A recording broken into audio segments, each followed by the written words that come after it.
My name is Pamela Uzodimma, and on Awakened Minds, we examine the principles that govern growth.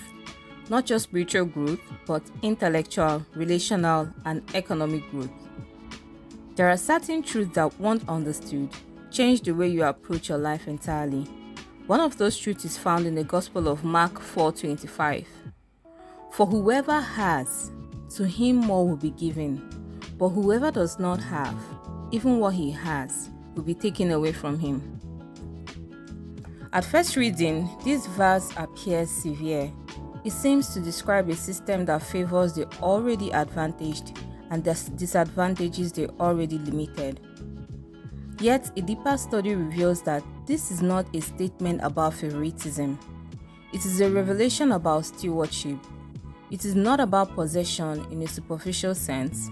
It is about cultivation. It's about what happens when what is given is either developed or neglected.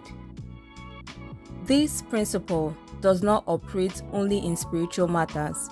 It governs wealth creation, the growth of love, the strengthening of faith, and the formation of mindset. It is a universal law of increase. The principle of stewardship and multiplication. To understand Mark 4:25 fully, we must see it alongside the Gospel of Matthew 25:14-30, often referred to as the parable of the talents. In that account, servants were entrusted with resources according to their ability. Two servants invest what they receive and multiply it. One hides what he was given out of fear and inactivity. When the master returns, the one who buried his talent loses even that single portion. The lesson is clear. Increase follows responsible use. Loss follows neglect. What is striking is that the servant who lost his portion did not begin empty-handed. He began with something. Yet because he refused to develop it, he forfeited it. The problem was not limitation. It was stagnation.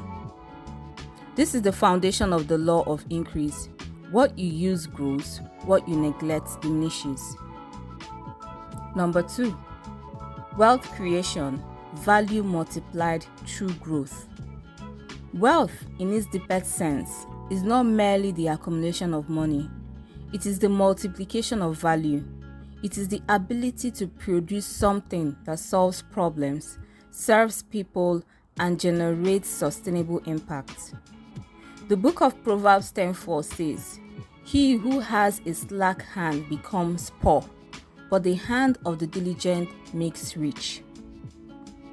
Diligence implies consistent development. It is not enough to possess knowledge. One must refine it into a skill. It is not enough to have skill. One must apply it with excellence. In economic life, the marketplace rewards value that has been sharpened. A person who continuously studies their craft, adapts to change, strengthens their discipline, and compounds small improvements over time. This increases their capacity. As capacity expands, opportunity expands. As opportunity expands, income follows. Conversely, when knowledge is not updated, when skills are not refined, when discipline weakens, relevance declines. And when relevance declines, financial stability eventually follows that decline. The law of Mark 4:25 operates here with clarity.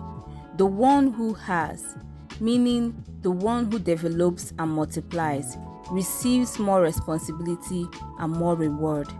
The one who neglects what they have gradually loses influence and earning power. Even a small skill consistently cultivated can become a source of generational wealth, but a great talent left undeveloped produces nothing of lasting value. Number 3, love, a living reality that requires cultivation. The same principle governs love. Love is not sustained by memory, it is sustained by maintenance. In 1 Corinthians 13, love is described not as a feeling but as an active commitment. Patient, kind, enduring, selfless. These qualities do not grow automatically. They require intentional practice. Relationships do not remain strong simply because they began strongly. Affection must be expressed, trust must be reinforced, communication must be cultivated, forgiveness must be exercised. When these are invested consistently, intimacy deepens and unity strengthens.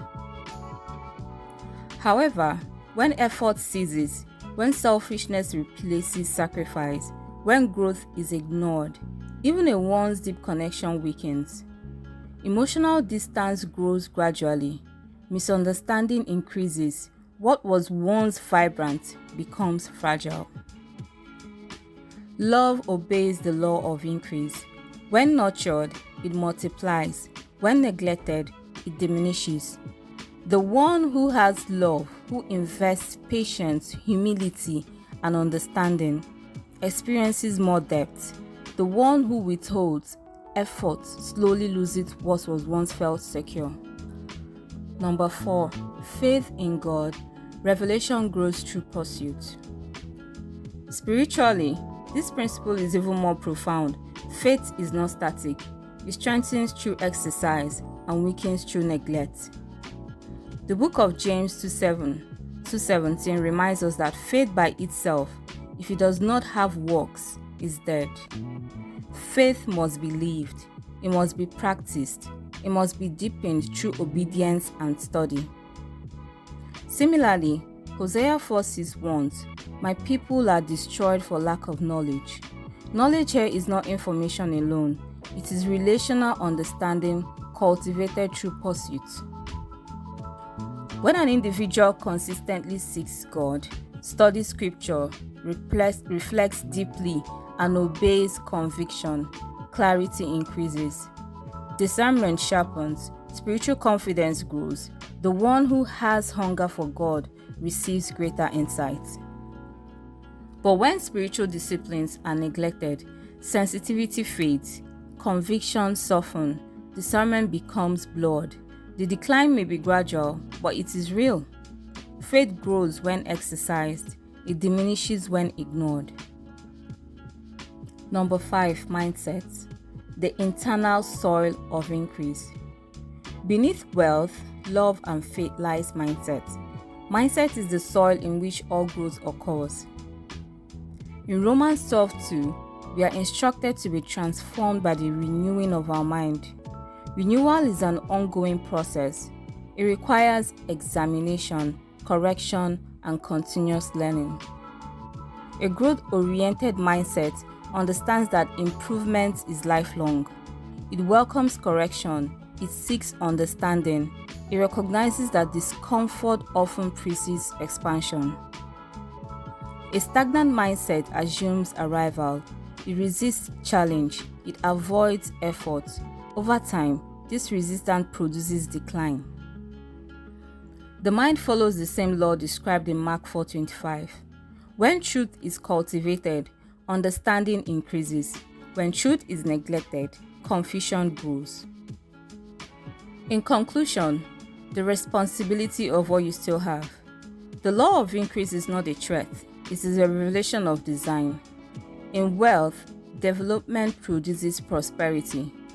In love, cultivation produces depth. In faith, pursuit produces revelation. In mindset, renewal produces transformation. You may begin with little, but little refined daily becomes abundance. Conversely, abundance neglected becomes loss. The most hopeful truth in all of this is that if you're reading these words, you still have something, you still have time, you still have capacity, you still have the opportunity to cultivate what has been entrusted to you. And the law remains steady. Whoever has and uses it will receive more. Whoever refuses to grow what they have will watch it fade. The question is not what you lack. The question is what you are doing with what remains in your hand. I'm Pamela Uzodimma. Stay awakened.